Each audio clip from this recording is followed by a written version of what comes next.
Mahabharat Mahabharat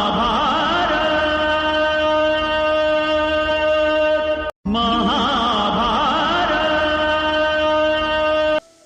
what is the role of an adviser in your life? एक adviser का आपकी ज़िंदगी में कितना बड़ा रोल है, इसके बारे में बात करते हैं आज। I am Finance Sun and watching you on Finance Sun and business channel. Adviser का हमारी ज़िंदगी में एक बहुत बड़ा रोल होता है। चूँकि हम फाइनेंस की बात कर रहे हैं तो एक फाइनेंस एक जंगल है। इसको अगर आप अकेले पार करने की कोशिश करते हैं तो आप इसमें आप ट्रैप हो सकते हैं। आप बीच में आप रास्ता भटक सकते हैं। जो भी आपकी मंजिल है वहाँ तक आप नहीं पहुँच पाते, क्योंकि आपको उस जंगल की इतनी डीप जानकारी आपको नहीं है। तो बेटर ये है कि किसी एक एडवाइज़र को अपने साथ रखें जिसको उस जंगल की पूरी एक चप्पे चप्पे की जानकारी इसको है। तो वो आपको उस जंगल के हर रिस्क से आपको बचाता हुआ आपकी मंजिल तक आपको वो पहुंचा देगा। तो जब भी आपका कोई फाइनेंशियल इशू आता है तो एक फाइनेंशियल एडवाइज़र को, एक गाइड को अपने साथ रखें। वो आपको जो आपकी मंजिल है, जो आपने सोच रखा है, वहाँ तक जो भी आपका फाइनेंशियल गोल है वो आपको वहाँ तक सेफली पहुँचा देगा। इसको एक एग्जांपल से समझते हैं हम कि महाभारत के बारे में हमने सबने सुना है, देखा है, इसकी स्टोरी कहानी के बारे में हमको सब कुछ पता है। तो महाभारत में एक किस्सा है कि जब कौरवों और पांडवों के बीच में जब जुआ का जो खेल हुआ, उसके नतीजे से ही ये पता चलना था कि किस तरह से जो राज्य का जो बंटवारा हुआ वो किस तरह से होगा। जब दुर्योधन ने युधिष्ठिर के सामने ये प्रपोज़ल रखा तो युधिष्ठिर ने उस प्रपोज़ल को इंस्टेंटली एक्सेप्ट कर लिया।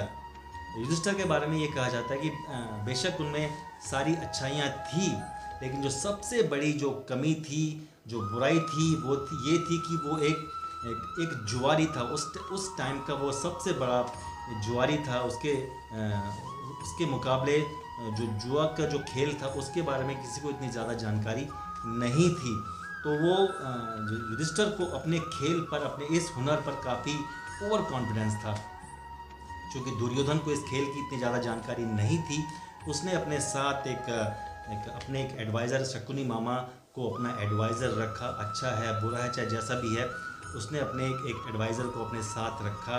जब खेल शुरू हुआ तो धीरे धीरे, चूँकि दुर्योधन को इस खेल की जानकारी नहीं थी, तो वो अपने मामा की हर बात को वो मानता चला गया और हर दांव वो जीतता चला गया। पांडव इस खेल में हारते चले गए और जब भी जुआरी कोई दांव हारता है तो अपने दांव को और बढ़ा देता है और फिर जब अगर हार लगती है तो फिर वो अपने दांव को और बढ़ाता है। नतीजा ये हुआ कि जो पांडव थे अपना सब कुछ इस जुए के खेल में गंवा बैठे। दुर्योधन ने अपने एडवाइज़र को साथ रखा, उसकी सलाह को मानी और वो एडवाइज़र ने जैसे जैसे कहा वैसे वैसे वो करता गया। रिजल्ट आपके सामने है कि जुए का खेल जो कौरव जीत गए। 1 साल के बाद फिर जुए का खेल हुआ और इस बार भी युधिष्ठिर ने इसको एक्सेप्ट कर लिया, ये सोच कर कि हो सकता है कि पिछली बार कुछ गलती रही हो, कुछ दांव गलत चल दिए हों। तो इस बार इंस्टेंटली फिर दोबारा उसने जुए के खेल में अपना खेलने का पक्का मन उसने बना लिया। इस बार भी दुर्योधन ने जो है अपने शकुनी मामा को अपना एडवाइज़र रखा और जैसे जैसे वो कहते गए वैसे वैसे वो करता गया और दांव पे दांव जो है पांडव ये हारने लगे। अगर उस टाइम वो कृष्ण जी को अपना अगर एडवाइज़र रख लेते तो हो सकता है कि बाजी पलट सकती थी, हो सकता है कि वो आपका महाभारत का युद्ध ही ना होता। चूँकि युधिष्ठिर ने एक एडवाइज़र को अपने साथ नहीं रखा तो रिज़ल्ट आपके सामने कि चाहे आपको कितनी अगर आपको जानकारी है, लेकिन अगर आप ओवर कॉन्फिडेंस हो जाते हैं तो तब भी आप जो भी आप काम कर रहे हैं, जो भी आप फाइनेंशियल ट्रांजैक्शंस कर रहे हैं, वहाँ पे गलती होने की संभावना रहती है। एडवाइज़र का काम आपके इमोशंस को कंट्रोल करना भी होता है।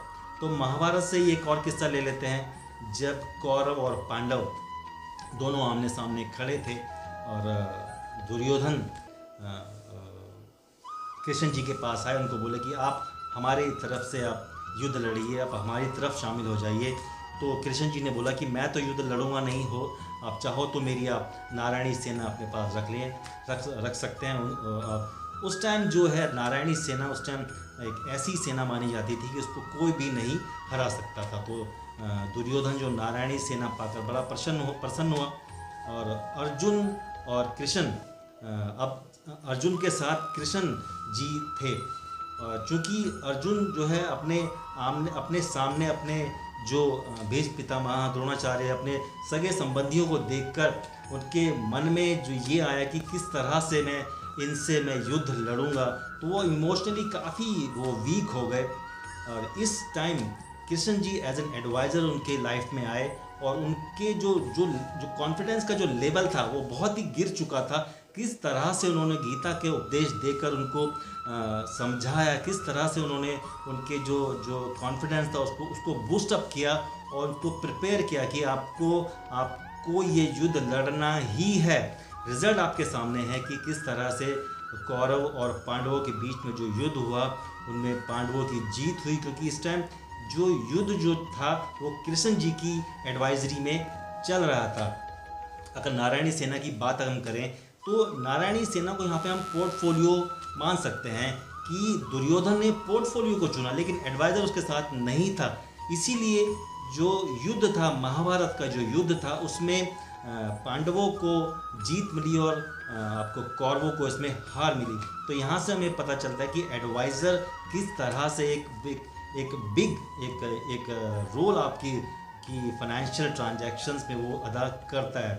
तो कई जो इन्वेस्टर्स हैं वो डायरेक्ट इन्वेस्टमेंट करने का मन बनाते हैं ये सोचकर कि आपका जो रेगुलर प्लान्स हैं या जो डायरेक्ट प्लान्स हैं उनमें खर्चे का हिसाब देखकर वो डायरेक्ट प्लान में चले जाते हैं। वहाँ पे हम ये देखते हैं कि एक्सपेंस रेशियो थोड़ा कम है और जो रेगुलर प्लान्स हैं वहाँ पे एक्सपेंस रेशियो ज़्यादा है।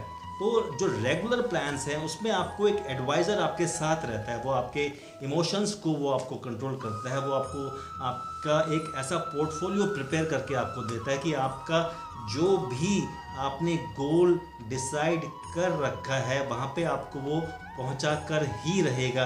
अगर आप अकेले